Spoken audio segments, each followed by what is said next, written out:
Kung merong shoot sa balde, meron din daw shoot sa kaldero.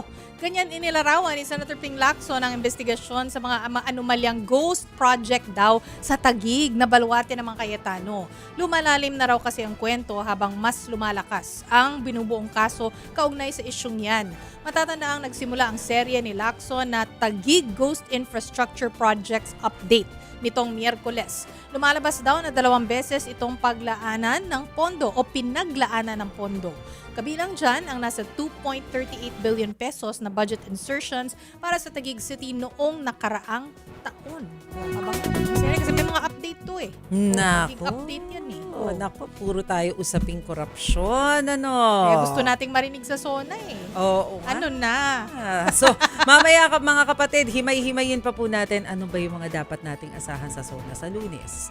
Paano nga ba yung mga security? Sino-sino ba yung mga a-attend dyan? Aba, baka missing in action si Pipi Sara, nasa abroad. Ako ang pusta ko, missing in action siya.